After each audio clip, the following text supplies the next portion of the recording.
ऐसे ही एक जन्मदिन मनाया जा रहा था और ढेर सारे लोग उस जन्मदिन में आए हुए थे और खूब लोग नाच रहे थे, गा रहे थे, डीजे वीजे चल रहा था और गाने पे लोग नाच रहे हैं। वो लड़का जिसने जन्मदिन की पार्टी दी थी वो भी नाच रहा है। खूब बढ़िया खाना सजा हुआ था, लोग कोल्ड ड्रिंक पी रहे थे, बढ़िया बढ़िया चीजें लगी हुई थी और बहुत देर हो गई, 1 घंटा हो गया, लोग मजे कर रहे हैं, बढ़िया खा रहे हैं, पी रहे हैं। एक आदमी ने आकर पूछा उससे, लड़के से जिसके घर में पार्टी चल रही थी, क्या मालूम से पूछने लगा, कहने लगा अरे यार इतनी बढ़िया पार्टी दी है तो ये तो बताओ आज क्या है। तो कहने लगा आज बर्थडे पार्टी है हमारे घर में। तो उसने भाई किसकी बर्थडे है? तो कहने लगा हमारे पापा की, हमारे पापा 100 साल के हो गए हैं आज। तो कहने लगा अरे वाह, पापा कहाँ है जिनकी पार्टी? कहने लगा यार पार्टी में मजा लो, तुम नाचो और गाओ, पार्टी का मजा लो, बढ़िया खाना लगा, खाना खाओ। कहने लगे नहीं पार्टी जिसकी वो कहाँ है? कहने लगा पापा कमरे में ऊपर है, आराम कर रहे हैं। कि क्यों पापा चल नहीं पाते? कि नहीं पापा चल फिर लेते, आते बैठते नीचे। तो हमने कहा पापा पार्टी में क्या करेंगे, हमने पापा ऊपर कमरे में रहने दो। कभी कभी हम भी ऐसे ही जन्मदिन मनाते हैं, ये जिसका जन्मदिन मना रहे हैं वो पार्टी में हम ही पार्टी अकेले अकेले मना रहे, हमने ही सब कुछ कर लिया और हमने उसे बुलाया ही और हमने कहा ही नहीं कि अरे तुम भी आ जाओ। हमें लगा कि यार वो उसकी क्या जरूरत है, पार्टी तो हम कर रहे हैं। तो पार्टी में किसकी जरूरत है? आप बताएंगे किसकी जरूरत है? यीशु मसीह की। नहीं आगे वाले, अब पीछे जो बैठे ना लोग और खासतौर से वो जो बाहर बैठे वो लोग बताएं किसकी जरूरत है पार्टी में? एक ही जना बोल रहा है, जोर से बोलना, मेरी आवाज पहुंच रही है वहां तक? मेरी आवाज आ रही है आपको? तो आपकी भी आ सकती है, ढेर से लोगों। तो किसकी जरूरत है पार्टी में? है? अरे वाह, प्रेज द लॉर्ड। इतनी तो आवाज आनी चाहिए ना। अगर फरिश्ता आया स्वर्ग से, प्रभु का स्वर्गदूत जमीन पर आया है और एक घर में पहुंचकर एक खुशखबरी देने लगा, कहने लगा मैं तुझे बड़े आनंद का सुसमाचार सुनाता हूं। मरियम आपको बताइए, अगर आपके घर में स्वर्गदूत प्रकट हो जाए तो आपको कैसा लगेगा? है? एकदम से रोशनी हो, आप देखें ओ एकदम फरिश्ता, स्वर्ग का फरिश्ता एकदम रोशनी रोशनी कमरे में हो गई और उसके पर दिखाई दे रहे हैं और खूबसूरत सा आपके घर में खड़ा हो तो कैसा लगेगा? अच्छा लगेगा कि नहीं? अगर लगेगा तो बोलिए हाँ अच्छा लगेगा। लगेगा ना अच्छा? पुरुषों को भी लगेगा अच्छा, है ना? हुआ ये कि आप तो गया मरियम से कहने लगा देख प्रभु ने तुझ पर कृपा करी है, प्रभु ने तुझ पर दया करी है, स्वर्ग का परमेश्वर तुझसे प्रसन्न है और तुझे आशीष देना चाहता है। रे कितनी अच्छी बात है, हम तो चाहेंगे ऐसा वाला फरिश्ता मेरे घर में प्रतिदिन आया करे और आकर कहा करे कि यार जो तेरी मर्जी है, प्रभु चाहता है, मैं खुश हूं और तेरे लिए कुछ भलाई को करना चाहता हूं। और ऐसा ही करके मरियम को भी लगा होगा कि ये आया है तो अब मेरी कोई अच्छी भलाई, शायद मैंने कोई प्रार्थना करी थी उसका जवाब आया होगा, शायद मैंने कुछ प्रभु से कभी मांगा होगा, प्रभु ने स्वर्गदूत भेजा है ताकि मेरी चीजें पूरी हो सके। तब स्वर्गदूत ने मरियम से कहा, कहने लगा प्रभु ने तुझ पर दया करी है और मालूम तू मां बनेगी। बड़ी अच्छी बात है भाई, मां बनना अच्छी सौभाग्य की बात है क्योंकि यह तो प्रभु की ओर से होता है, प्रभु आशीष दे। मरियम को याद है, कहने लगी अरे सुनो सुनो स्वर्गदूत, तुम्हारे बात बताने में कुछ गड़बड़ हो रही है। कहने लगा क्यों? कहने लगे मेरी तो शादी नहीं हुई है और ना तो शादी हुई है ना मेरा किसी पुरुष के साथ कोई संबंध है कि मेरे कोई औलाद हो सके, मैं कुंवारी हूं। स्वर्गदूत ने उससे कहा आसमान के खुदा की सामर्थ तुझ पर उतरेगी, प्रभु की कृपा होगी और ये हजारों वर्ष से लोग उम्मीद कर रहे थे। बहुत ध्यान से सुनिएगा, यहां ढेर सारे प्रभु के दास लोग बैठे हैं और इनमें से कईयों ने आपसे बात करी और ये वाली बात बताने की कोशिश करी है कि हजारों वर्षों से एक बात की लोगों के बीच में जो बहुत प्रचलित थी, जो बहुत बोली जाती थी, और लोग कहते थे कि ऐसा होगा कि एक कुंवारी गर्भवती होगी और वो एक बेटा पैदा करेगी और वो परम प्रधान का पुत्र होगा, उसके कांधे पर उस प्रभुता होगी, उसका नाम अद्भुत युक्ति करने वाला, पराक्रमी परमेश्वर, अनंत काल का पिता होगा और उसकी प्रभुता का कभी अंत नहीं होगा। तो लोग बातें करते थे उसके विषय में, लोग इंतजार कर रहे थे कि वो कब होगा, कब होगा, कब होगा। आज वो समय आया है, मरियम को मालूम है ये होगा, लेकिन ये तभी हो सकेगा जब मरियम 37वें पद में कह पाएगी। क्या कह रही थी? क्योंकि जो वचन परमेश्वर की ओर से होता है। यार माइक लेके पढ़ो प्लीज, यहां बैठ जाओ, ढोलक वाली जगह पे बैठ जाओ ताकि दूर तक गूंजो। क्योंकि हाँ, जो वचन परमेश्वर की ओर से होता है। क्या होता है? जो वचन परमेश्वर की ओर से होता किसकी है। ओर से? परमेश्वर की ओर से। सब लोग बोले परमेश्वर की ओर से। इसका मतलब कहीं और से भी हो सकता है। बातें जो हम सुनते हैं वो किसी की भी हो सकती है, पर कोई कुछ बातें प्रभु आसमान से मुझसे और आपसे कहता है। जो हम मेरे हाथ में इस समय पुस्तक है, इसका नाम है धर्मशास्त्र, अर्थात प्रभु के बोले गए शब्दों को प्रभु के लोगों ने कलम बंद किया, लिखा। प्रभु कहता रहा और उसके दास क्या कर रहे थे? तो किसने बोला है ये? किसने बोला? वेरी गुड, बहुत अच्छा, ऐसे ही बोलते रहो, मजा आएगा। किसने बोला? प्रभु ने बोला है, परमेश्वर ने बोला, और ये परमेश्वर का वचन है। कहने लगी जो वचन परमेश्वर की ओर से होता है वो प्रभाव रहित नहीं होता। जोर से पढ़े, तेरे में प्रभाव का वो प्रभाव रहित नहीं होता। हाँ, अपना प्रभाव ना खो। हाँ, वो क्या नहीं होता? प्रभाव रहित, बेअसर नहीं होता।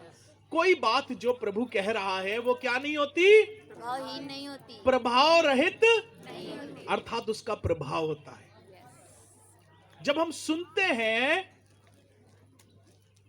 और उसे ग्रहण कर लेते हैं, ध्यान से सुनिएगा, जब सुनते हैं और क्या कर लेते हैं? मान लेते हैं, तो क्या होता है? 38वां पद आगे पढ़ते हैं, क्या लिखा है? मरियम ने कहा, हाँ, देख मैं प्रभु की दासी हूँ, मुझे तेरे वचन के अनुसार हो। तब स्वर्गदूत उसके पास से चला गया। मरियम ने कहा, देख मैं क्या हूं? प्रभु की दासी हूं और मुझे तेरे वचन के अनुसार। क्या वचन लेके आया था? वचन ये लेके आया था कि तू गर्भवती होगी, बिना किसी पुरुष के, बिना किसी के साथ तेरे रिलेशन के तू गर्भवती होगी, और ये जो दशा है जो समझ से बाहर है, ये बात जो आज तक कभी पृथ्वी पर घटित नहीं हुई है, प्रभु तेरे जीवन में करना तो चाहता है, पर क्या मरियम तू तैयार है? और आज की सुबह में प्रभु के लोगों में आपसे पूछना चाहता हूं, वो बात जो तुमने कभी अपने दिल और दिमाग में सोची नहीं होगी, अगर और चाहते हो कि प्रभु तुम्हारे साथ वो भला और बड़ा काम कर सके जो आज तक कभी ना आंखों ने देखी, ना कानों ने सुनी और ना कुछ मनुष्य के चित्त में चढ़ी है, क्या चाहते हो प्रभु तुम्हारे साथ करे? तो आज मरियम की तरह आपको और मुझे भी कहने की जरूरत है कि मैं प्रभु का दास हूं, मैं प्रभु की दासी हूं। प्रभु मुझे तो आपके वचन के अनुसार, मुझे क्या हो? आपके वचन, मुझे आपके वचन के अनुसार हो। दुनिया बहुत सी बातें मुझे कह सकती है, ये आसान नहीं था। हुआ क्या इसके बाद? आपको मालूम है, जैसी मरियम ने ये वाली बात सुनी और कबूल कर ली, क्या हुआ उसके बाद पता आपको? क्या हुआ? यीशु मसीह पैदा हो गया? नहीं हुआ, नहीं, यीशु मसीह थोड़ी पैदा हो गया। उसके बाद लिखा है मरियम गर्भवती हो गई। मरियम क्या हो गई? गर्भवती हो गई।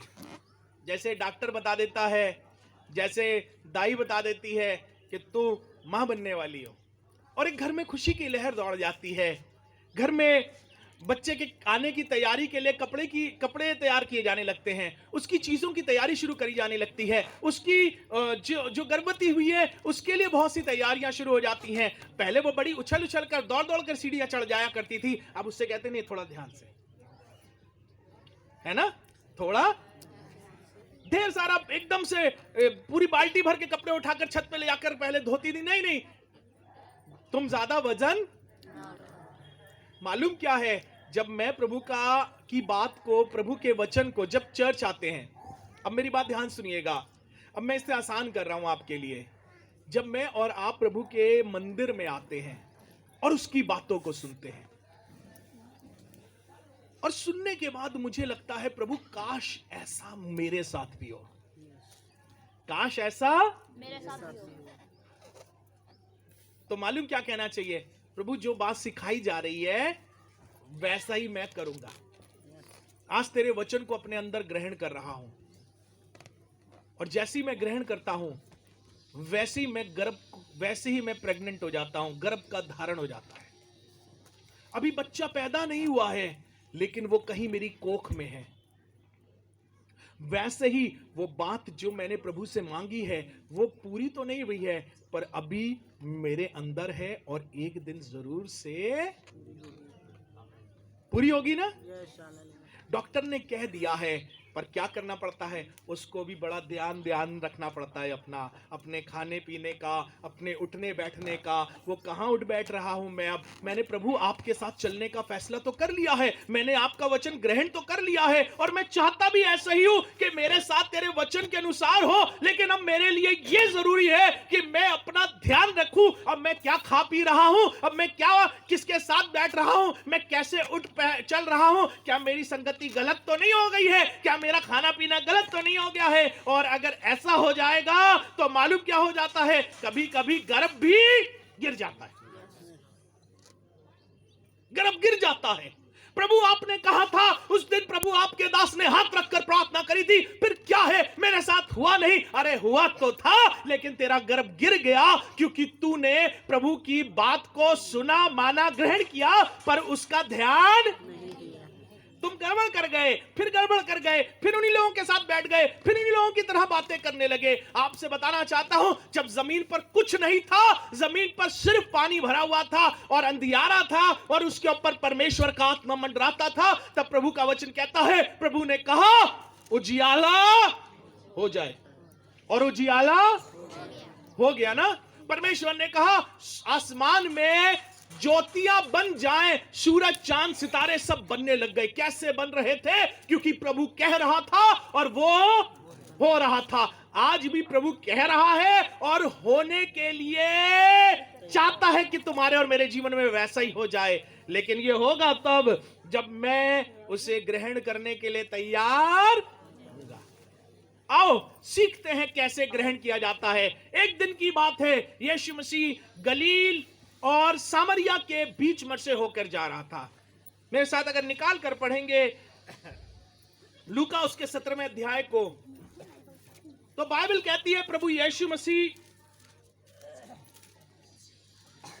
17वां अध्याय 11वें पद से लिखा है कि यीशु मसीह कहां से होकर जा रहा है, गलील और सामरिया के बीच में से होकर जा रहा है। दो अलग अलग गांवों के बीच में से होकर जा रहा है। अब सुनते हैं आगे क्या लिखा। हाँ, और ऐसा हुआ हाँ कि वो यरूशलेम को जाते हुए हाँ, मरियम सामरिया और गलील के बीच से होकर जा रहा था। हाँ, और किसी गांव में प्रवेश करते समय उसे 10 कोढ़ी मिले। कहा किसी गांव में प्रवेश करते हुए प्रभु यीशु मसीह को कौन मिले? 10 कोड़ी। कितने कोड़ी? 10। कौन गांव का नाम क्या है ये? कौन सा गांव है? आपका गांव कौन सा है? भदोई। अब ऐसा है, ऐसे पढ़ो इसे कि जब यीशु मसीह भदोई से होकर जा रहा था तो वहां उसे 10 कोड़ी मिले। हाँ, और उन्होंने दूर खड़े होकर ऊंचे शब्द से कहा, सुनिएगा बहुत ध्यान से, बहुत अधिक इंपॉर्टेंट बात कहने जा रहा हूं। उन्होंने चिल्लाकर कहा, हे स्वामी, हे प्रभु, हम पर दया कर। हम पर क्या कर? दया कर। हम पर दया कर। आज जब भदोई के अंदर प्रभु की पैदाइश का दिन हम मना रहे हैं, मैं विश्वास करता हूं ढेर सारे प्रभु के दास लोग वो जो गीत गा रहे थे, वो जो प्रार्थना में अपने हाथों को आप जब उठाए हुए थे, तो आपकी प्रार्थनाओं पर प्रभु आकर हमारे दरमियान विराजमान है, हमारे बीच में है। और जब प्रभु हमारे बीच में है तो कुछ अद्भुत होने की आज गुंजाइश है हमारे जीवन में। आज जो कुछ नहीं हो पाया है, मैं यकीन करता हूं यीशु मसीह के यहां होने के कारण से वो संभव होगा। वो बातें जो कभी नहीं हो सकती थी, शायद डॉक्टर ने भी मना कर दिया था, मैं विश्वास करता हूं आज वो होगा। लेकिन ये तब होगा, यीशु मसीह से कहने लगे हम पर दया कर, डॉक्टर हमारे लिए फेल हो गए हैं, हम अपने परिवार से दूर रहते हैं, हमें शहर से बाहर निकाल दिया गया है, हम जंगलों में रहते हैं, हम शहर में वापस नहीं जा सकते हैं, हमारी जिंदगी बड़ी बदतर और बेकार हो गई है, हमारे परिवार को देखे हुए, बच्चों को देखे हुए बरसों बीत गए हैं, शायद किसी के घर में शादी थी, ब्याह था, ये नहीं जा सके हैं, इनके घर में मौतें हुई, ये नहीं जा सके क्योंकि ये कोढ़ी थे। और उस जमाने में जिसको कोढ़ हो जाता था समझते थे उस पर ईश्वर की गाज गिरी है, ईश्वर उससे नाराज है, और उसको शहर से बाहर कहीं धकेल के निकाल दिया जाता था। यीशु मसीह को देखकर ये दूर से ही चिल्लाकर कहने लगे हम पर दया कर। यीशु मसीह ने उनसे कहा, उसने उन्हें देखकर कहा, हाँ आराम से पढ़ना और जोर से पढ़ना। उसने उन्हें देखकर कहा, हाँ जाओ जाओ और अपने ताई याजकों को दिखाओ। अपने ताई याजकों को दिखाओ। सुनिएगा, ताई वो वाली नहीं, ताऊ की ताई, समझे? ताऊ वाली ताई नहीं है ये। कौन सी ताई है? कह रहा अपने आप को याजकों को दिखाओ। क्या दिखाओ? क्या दिखाऊंगा? मेरे पास क्या है?